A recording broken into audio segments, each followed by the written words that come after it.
Morning all. I'd like to put the video yesterday into context regarding Bobby Fischer against Tigran Petrosian. They actually had the same opening variation in round 2 of the Bled-Zagreb-Belgrade candidates tournament of 1959. Fischer was only about 16 years old, and it was a great tournament for him to learn his own weaknesses and face some of the strongest Russian players, who many of which were world champions. So his round 2 game against Tigran went like this: e4, Caro-Kann, and we see the 2 knights variation played by Fischer. Bishop g4, Fischer plays h3, black takes, and we see that dark square strategy that black is adopting.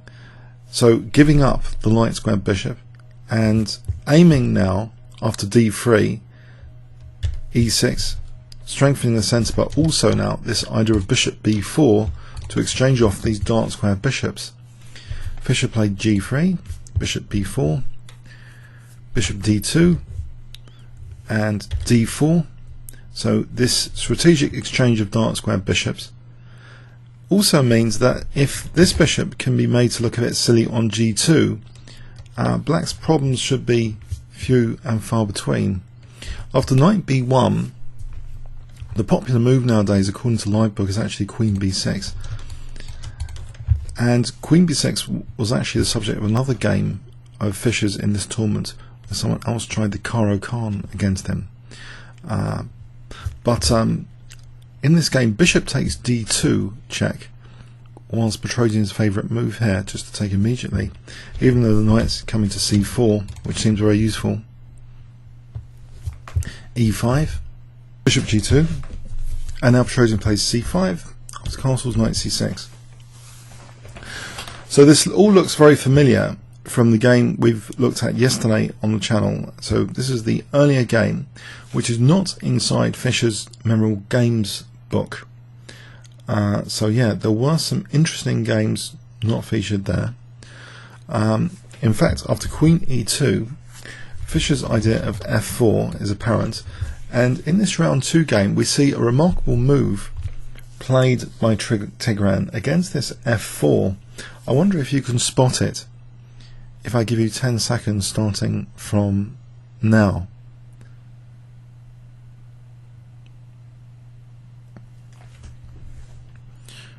Okay, Tigran playing actually g5, so he's got the idea of queen e7 and maybe reinforcing with h6, but the idea is really to discourage this f4. Black will have that g file, so it's quite a radical way of doing it, because you might think, well, there's some weaknesses created here surely. So knight f3, black just plays h6 here, and now h4, tempting the pawn to go forward. If the pawn went forward, then knight h2 I believe is good for white, because white's going to follow up with, say, f3 here and get that f file, and that would be very nice. f5 looks particularly tasty as well, doubling up rooks. So white's better there, clearly better. So in this position, Tigran just reinforces g5 with rook g8. He's got the idea that he's going to castle queenside, so a familiar pattern. a3, and again this idea of b4 and maybe b5 to undermine e5. We're just taking to use the b file is apparent. Queen e7, Fischer now takes on g5, hg, queen d2 attacking g5, that's defended with knight d7. It would be unwise to play g4, the f5 square is quite ripe here for exploitation. Knight h4, knight coming into f5 is very good for white, one would think. It's a slight advantage here though, it's not actually completely over here. So, but Tigran just reinforces g5 by playing knight d7, protecting now g5, c3, and now black castles queenside. So in this position again, this bishop doesn't look particularly great. Fischer plays c takes d4, which gives black actually a whopping great e5 square after e takes d4. So a huge knight coming to e5 is made possible by this. On the other hand, you know, it's a little bit of swings and roundabouts, because this c file you might think is quite good for active operations. In fact, b4 is played here, trying to undermine black's centre. Petrosian plays king b8. Now rook fc1. So is it worth it giving black that seemingly huge e5 square for a knight? Knight ce5. Now Fischer took on e5. Queen takes e5 to preserve the pawn on c5. Rook c4. And it's a little bit of a target actually on c4. This might not have been the greatest move, rook c4. Let's bear that in mind, because as soon as the queen moves, there's knight e5 with tempo on the rook. So it's something to be borne in mind. Rook c8 just supporting c5, rook ac1. And now this move g4, which kind of discourages white from ever playing f4 here, because of the en passant. Queen b2, rook g d8. So getting ready actually to support potentially d4 on a bc as well. So bc might have been undermining d4, but the rook is now ready to support d4 here. If b takes c, I don't think this is particularly good. Although apparently, no, it might be okay. This position might be okay for black. For white, rather. White's got a slight advantage here, believe it or not. According, from an engine point of view anyway, white's doing okay. There's resources like queen e2 attacking the pawn. It's not so bad. So in the game actually we see the move a4, which might not actually be as good as b takes c5 in fact, because now black just steps back with the queen with queen e7, and there's quite a nasty idea here that b takes c5 in this position, not knight takes c5 but knight e5 is possible here, and it's on d3. So rook d4, knight takes d3, and okay, white will be forced to do this exchange sack, but it's about equal actually from an engine point of view, this position. But okay, that's a very interesting continuation, about equal. But here, okay, Fischer actually played not b takes c5 but rook b1, and now really it looks as though he has made knight e5 quite effective now.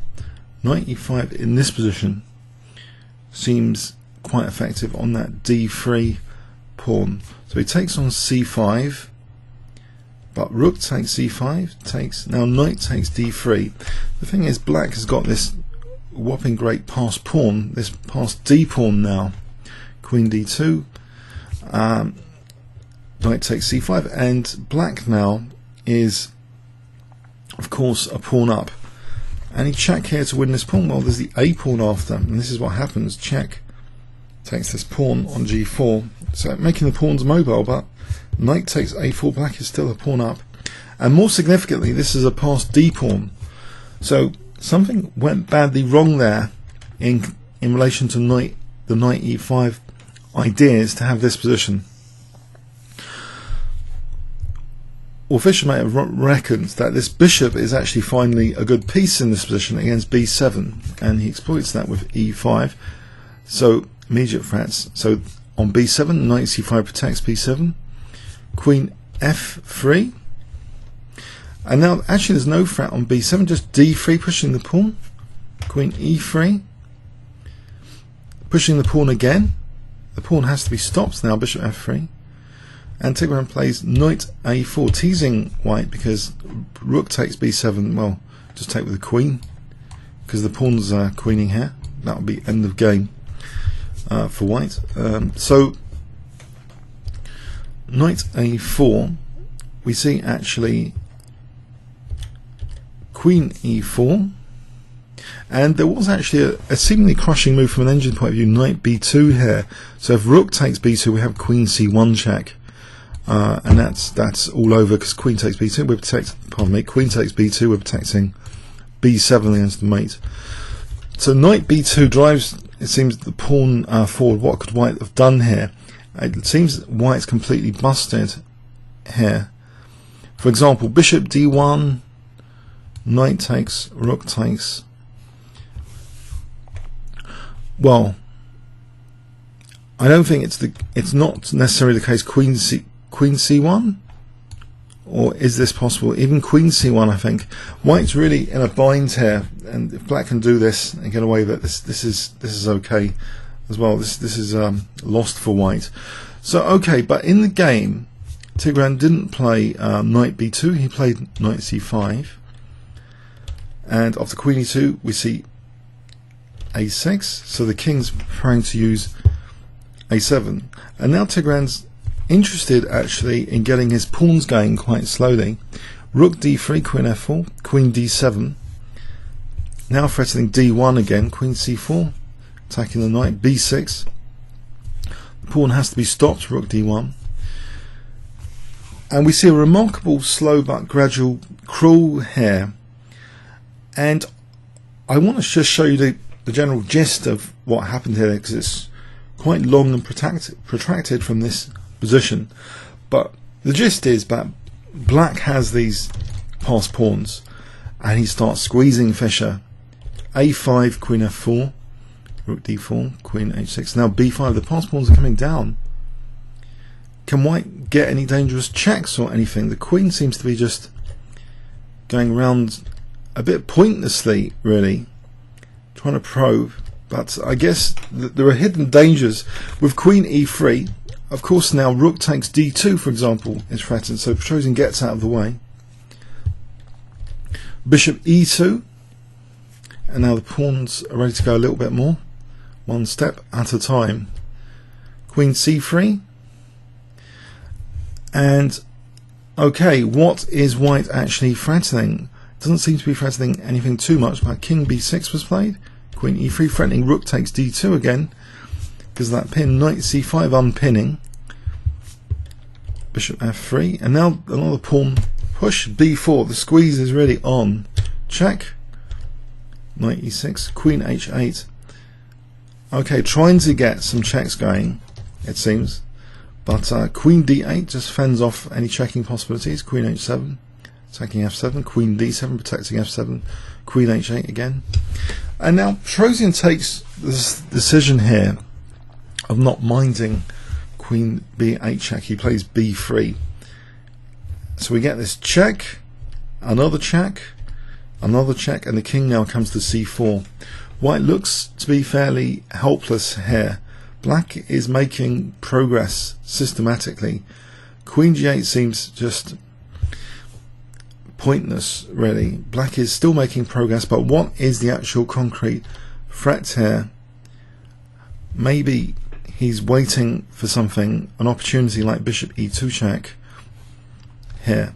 So in this position, getting away from Bishop E2 checks, King C3, and then we see Bishop H5. And from an engine point of view, in fact, B2 is crushing here. It doesn't matter about F7. If we play just B2, these passed pawns just look absolutely winning. What can White do? Is this is absolutely pointless, surely. Just King C2 here, and this is winning. But in the game, I don't know, Petrosian protects F7, and we see Bishop F3, A3. The passed pawns are just overwhelmingly winning here, it seems. Queen F8, attacking A3. That's protected by the King. So Petrosian's King has visited the queenside squares here of White. Queen H8, and there might be a little trick here of Rook takes D2 and E6 check to try and win the Queen. But even this trick doesn't really work very well. Black could still play in this position A2. You know, if Rook takes D2, instead of allowing this little trick, or even this little trick here, there's Queen D4. So it's all pretty winning actually. But Knight E6 just blockading, just keeping the position absolutely winning. Queen A8, A2, Queen A5. Black wants to get A1 here, so he plays Queen A4, allowing D2 to go temporarily because he will still have this inertia with the pawns. Black now is really ready to roll with the pawns. White plays Rook takes D2 check, and here, final little thing actually, that if black did play rook takes d2, it could be a little bit tricky with the checks. Check, check, and these checks are really quite a nuisance here. But Petrosian in this position plays actually the more dynamic, much more strong move, king a3, leaving white completely lost. In fact, the weight of the pawns now. c5 is ruled out by the knight. This is absolutely winning now for black. For example, well, Fischer resigned here. If queen takes a4, king takes, we're just left with these two connected pass pawns rather simply. There's no real defense of them. So okay, it was a bit of a crushing defeat for the 16-year-old Fischer, but one which perhaps at least shaped his choice against the Caro-Kann, started to influence his choice against the Caro-Kann. But he was persistent with this variation in this tournament, this variation of the two knights variation. And I'd like to show you another game as well from this tournament in the two knights variation. But okay, I hope there's something of interest there. It's showing the context of one of Fischer's memorable games, the earlier encounter against the mighty Tigran Petrosian in round 2. Comments or questions on YouTube? Thanks very much.